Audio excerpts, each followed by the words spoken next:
అంటే మ్యారేజ్ అయిన తర్వాత భార్య బిడ్డలు ఎంత వచ్చిన తర్వాత ఆ రోజుల్లో తల్లి తండ్రి వాళ్ళ మనోభావాలు భిన్నంగా.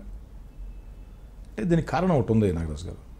నేను డిగ్రీ ఫస్ట్ ఇయర్ చదువుకునేటప్పుడు అస్సాం సత్యాగ్రహానికి వెళ్ళాం. అస్సాంలో విదేశీయులకు వ్యతిరేకంగా దేశం అంతా కూడా విద్యార్థులు అస్సాంలో సత్యాగ్రహం చేశారు దురాక్రమణలకు వ్యతిరేకంగా. దానిలో అప్పుడు సైకి అని ఎస్పీ ఉండేవాడు, బాగా గుర్తుంది నాకు. ఆయన వచ్చి ఆ అస్సాం చీఫ్ మినిస్టర్కి, ఆయన అప్పుడు అస్సాం సీఎం కూడా సైకియా, ఈయన పేరు ఎస్పీ గారు సైకియా కాదు, అస్సాం సీఎం ఒక అతను సీఎం బాగుమరిది అని చెప్పేవాడు, నాకు అది కరెక్ట్గా తెలియదు. ఆ పోరాటంలో బాగా బీహారు ఆంధ్ర ఫ్రంట్లో ఉండింది, అన్ని స్టేట్లో వరుస నిలబెట్టారు. కొంచెం ఆంధ్ర బీహార్ని ఫ్రంట్ నిలబెట్టారు. మేము పాటలు పాడాం. అది పాట హిందీ పాట, నాకు హిందీ రాదు. హోజావో తయ్యారు సాతియా హోజావో తయ్యార్ తన మనదనుదో అర్పిత కరుతో మాంగు బరో బలిదాన వ్రతనని. రాదు రాదు హోజావో తయ్యారు సాతియా హోజావో తయ్యార్ తన మనదనుదో అర్పిత కరుతో మాంగు బరో బలిదాన వ్రత్. అంటే ఆ పదాలు గుర్తుండే నాకు అంతే. ఎప్పుడో ఇది 83 అంటే మైండ్లో ఉండిపోయింది. ఒక మహారాష్ట్ర అమ్మాయిని పోలీసులు కొట్టారు. ఫస్ట్ అమ్మాయి తల పగిలింది. మేమందరం వెళ్ళి ఆ యొక్క తల మీద ఆ రక్తం పెట్టుకుని బొట్లు పెట్టుకున్నాం. అంటే ఒక విధమైన ఆవేశం, అంటే ఆ దురాక్రమణదారులకు వ్యతిరేకంగా ఏడుస్తుంటే అంటే మీరు ఆ విధంగా అనుకోవచ్చు అని ఆ ప్రజా ఉద్యమం. పోలీసుగా కోపం వచ్చింది.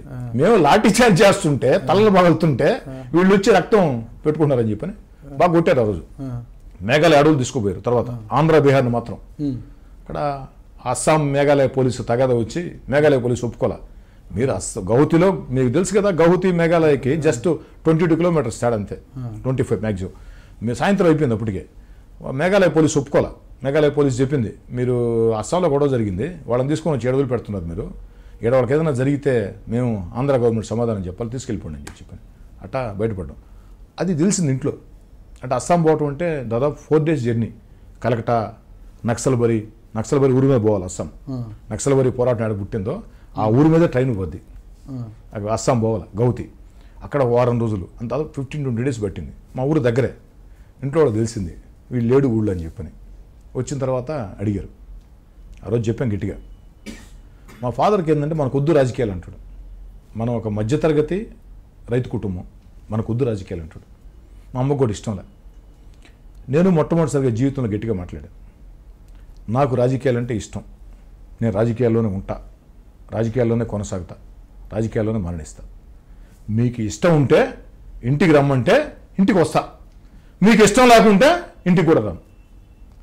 జన్మనిచ్చిన తల్లిదండ్రులు బాధపడతారని ఏ రోజు అనుకోలేదు. విద్యార్థి దశలో పలుమార్లు జైలుకు వెళ్ళారు, పోరుబాట సాగిస్తూ వచ్చారు.